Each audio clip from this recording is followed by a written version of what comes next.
Selamat datang semuanya, kali ini, kita akan membahas cerita lanjutan dari anime Solo Leveling episode kemarin.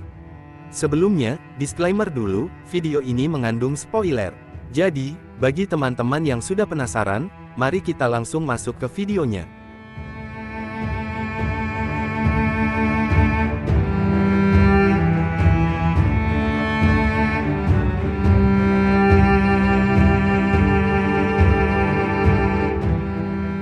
Dalam suasana tegang perundingan antara Yo Jin Ho dengan ayahnya, tentang pengelolaan Yo Jin Group Guild, terjadi sesuatu yang tidak terduga. Tanpa sepengetahuan Yo Jin Ho, ayahnya memanggil seseorang masuk ke ruangan. Ternyata, yang masuk adalah Go Myung Hwan, seorang hunter yang selamat dari insiden Red Gate White Tiger.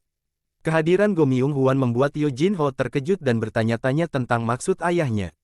Ayahnya kemudian meminta Go Myung Hwan menceritakan siapa saja yang bersamanya saat kejadian Red Gate tersebut. Go Myung Hwan menjelaskan bahwa selain anggota White Tiger Guild, ada juga Sung Jin Woo dan seorang gadis SMA yang ikut bersamanya. Mendengar nama Sung Jin Woo, Yo Jin Ho kaget dan langsung bertanya siapa nama gadis itu. Go Myung Hwan menjawab bahwa gadis tersebut adalah Han Song Yi. Go Myung Hwan melanjutkan ceritanya, mengungkapkan keheranannya mengapa dua hunter peringkat E, termasuk Sung Jin Woo, bisa ikut dalam sesi latihan di gate tersebut. Namun, guildnya telah menginstruksikan untuk tidak membocorkan kehadiran Sung Jin Woo. Setelah percakapan tersebut selesai, ayah Yo Jin Ho mengeluarkan sebuah dokumen dan menunjukkan bahwa nama Sung Jin Woo tercatat sebagai anggota Raid Yo Jin Ho. Ia pun bertanya apakah Yo Jin Ho bisa mendapatkan lisensi guild dengan bantuan Sung Jin Woo.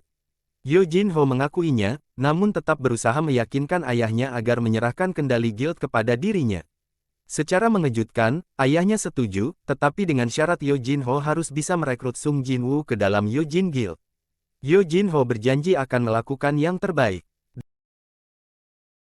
Dalam pikirannya, ayah Yo Jin Ho merencanakan untuk merekrut dua hunter kelas S lainnya, Cha Hae-in dan Min Byung-gu, guna memperkuat guild mereka untuk menghadapi raid keempat Pulau Jeju. Di sisi lain, Sung Jin Woo baru saja menyelesaikan misi mengumpulkan 10.000 jiwa dalam sebuah dungeon. Setelah itu, ia pergi ke rumah sakit untuk menjenguk ibunya yang sedang sakit. Di samping ranjang ibunya, Sung Jin Woo bergumam bahwa jika ia berhasil mendapatkan ketiga item suci, ia akan mampu menyembuhkan ibunya.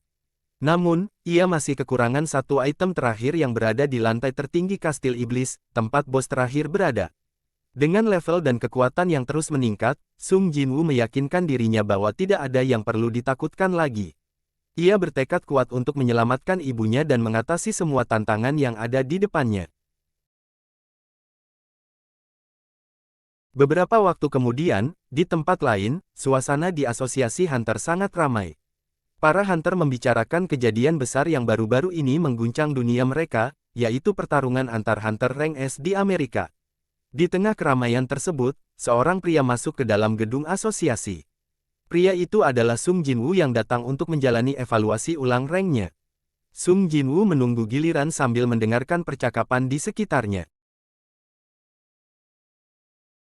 Ketika namanya dipanggil, ia memasuki ruangan evaluasi dan mengikuti instruksi untuk meletakkan tangannya di atas kristal hitam. Namun, sesuatu yang tidak biasa terjadi. Kristal hitam itu bereaksi aneh, menunjukkan error yang berulang kali meskipun Sung Jin Woo diminta untuk mengulanginya. Kebingungan melanda para petugas asosiasi. Salah satu staf yang lebih berpengalaman kemudian memeriksa situasi tersebut. Dengan wajah terkejut, ia mengungkapkan bahwa ini bukanlah error biasa. Kristal hitam itu menunjukkan status tidak terhingga, yang berarti kekuatan Sung Jin Woo melampaui batas deteksi kristal tersebut. Mereka pun berspekulasi bahwa Sung Jin Woo telah mencapai tingkatan rank S. Hasil pemeriksaan kekuatan Sung Jin Woo membuat heboh seluruh gedung. Di tengah keributan itu, tiba-tiba seorang hunter masuk ke dalam gedung, mengejutkan semua orang yang ada di sana. Dia adalah Choi Jong-in, seorang hunter kelas S yang disebut-sebut sebagai tentara terhebat. Dengan kehadirannya, suasana gedung semakin tegang. Sung Jin Woo menatap pria tersebut yang dirumorkan memiliki kekuatan sihir api tingkat atas yang mampu memusnahkan bangunan hanya dengan satu mantra. Rupanya, Choi Jong-in datang ke sana untuk melihat Sung Jin Woo secara langsung karena keributan yang disebabkannya. Tanpa menggunakan detektor, Choi Jong-in sudah bisa merasakan bahwa Sung Jin Woo memiliki kekuatan rank S. Ia lalu memperkenalkan dirinya kepada Sung Jinwoo dan mengajaknya untuk berdiskusi. Namun, tanpa diduga, Sung Jinwoo menolak tawarannya dan keluar dari gedung, meninggalkan orang-orang di sekitarnya dalam keadaan terkejut. Choi Jong-in dengan ekspresi datarnya merasa sedikit heran dengan penolakan dari Sung Jinwoo. Tak lama setelah itu, seorang hunter lain datang dengan tergesa-gesa. Dia adalah Baek Yun-hoo, seorang hunter kelas S dan guild master dari Tiger White. Saat berpapasan dengan Choi Jong-in, Baek Yun-hoo tampak kebingungan karena Sung Jinwoo sudah tidak ada di tempat. Dalam benaknya, Choi Jong-in menduga bahwa Baek Yun-hoo telah mengenal Sung Jinwoo sejak lama.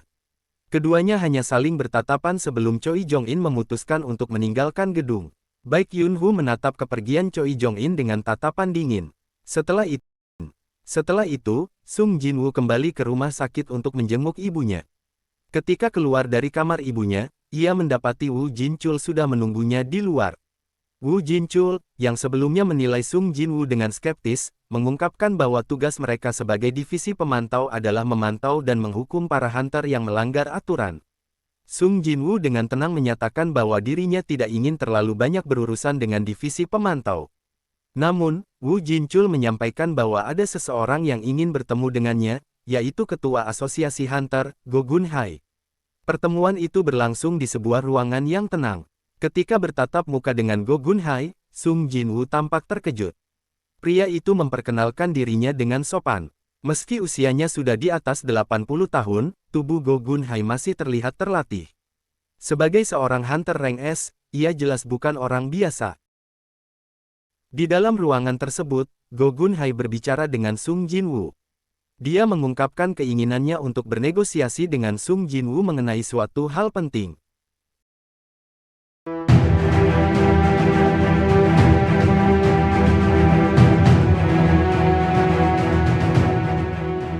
Terima kasih sudah menonton video ini, jangan lupa untuk like, komen, dan subscribe supaya kamu tidak ketinggalan update terbaru dari kami. Sampai jumpa di video selanjutnya, dan stay tune untuk anime seru lainnya. Sampai jumpa.